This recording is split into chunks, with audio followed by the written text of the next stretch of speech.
Afternoon. I'm Aziz, by name. I'm here to do a comparison between TensorFlow and Pytorch. Talk about the similarities, the differences, and which one I would prefer to use. To do that, I'm going to start with TensorFlow. So TensorFlow is actually an open source software library developed by Google for numerical computation and machine learning. TensorFlow allows developers to build, train machine learning models and use a variety of data types, including numerical data, images, and text. TensorFlow is also widely used in variety of applications, as including neural language processing, image processing, and speech recognition. TensorFlow also includes a range of tools and libraries that makes it easy to develop train machine learning models, including high-level API for building and training models, as well as low-level API for building and training models. Now, one of the key features for TensorFlow is actually its ability to use GPU to accelerate training of machine learning models. Um, this allows developers to build and train more complex models and to do more quickly than traditional CPU-based computing. Overall, I think TensorFlow is a powerful and flexible tool for machine learning and numerical computation. So, in order to further go on this, I went through the tutorials on the tensorflow.org website where I happened to do an example using Keras. So what I actually worked on was the machine learning using the preview data set. um, um, the main aim is to actually classify images. So what we did was basically um, to load data set using the preview the load data set using the preview data, and then I went ahead to build a neural network machine learning model that classifies images, and I happened to train the model and then evaluate the accuracy of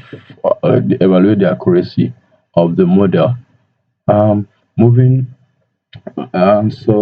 moving forward to Pytorch. So Pytorch is actually an open source machine learning for building and training neural networks. It was developed by Facebook in 2016. So, but one of the advantage of Pytorch is actually a dynamic computational graph, which allows for easy debugging and experimentation.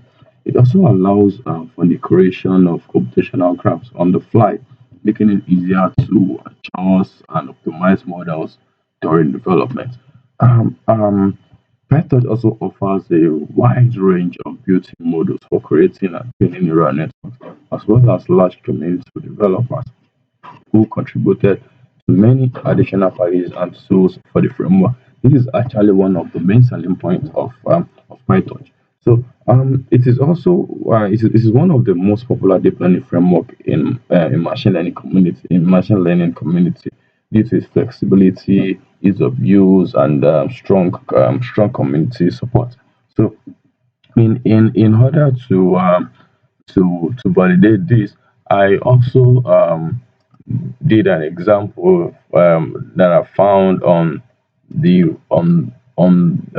PyTorch on TensorFlow's website. So I followed this guide that talks about how to work on tensors, data sets, and data loaders, transforms, build models, automatic differentiation, optimization loop, save, load, and I use models. So I happen to work on a polynomial model network using the NN. So this would I also found this on the website, so I decided to try my hands on it to have a feel on it. Although it's still um a work in progress for me. But I mean, I did look at the NL module. I also look at the AutoGrad and some tensors too, and some tensors.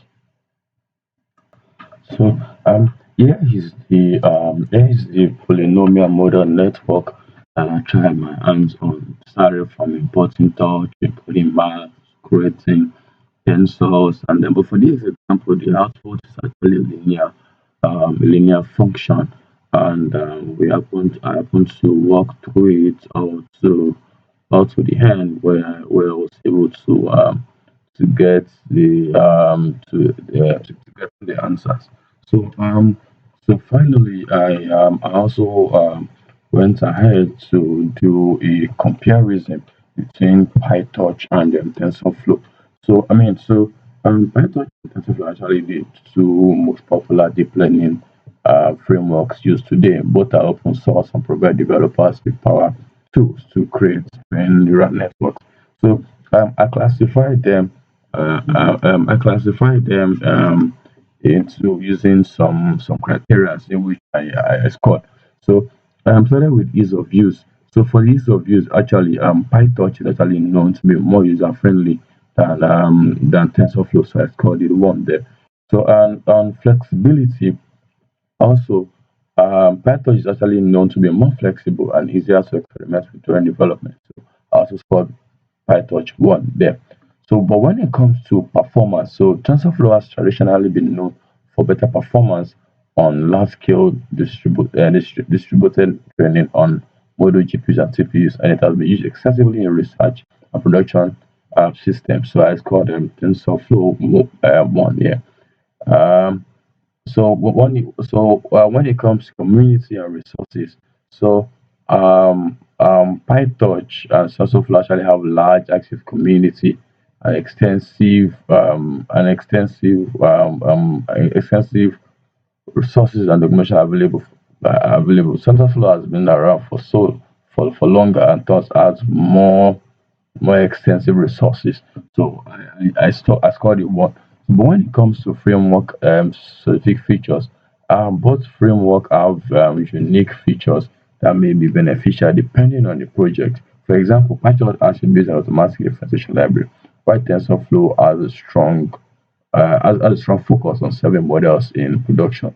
On this one, I think so it's a tie. It's a tie when it comes to when it comes to when it comes to framework to framework specific features. So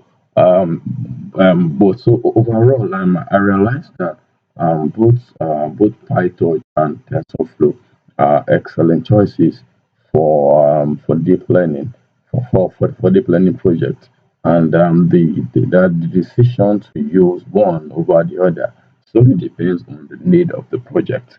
Um, on the end of the project, the experience of the developer and the requirement for scalability and the requirement for scalability and performance.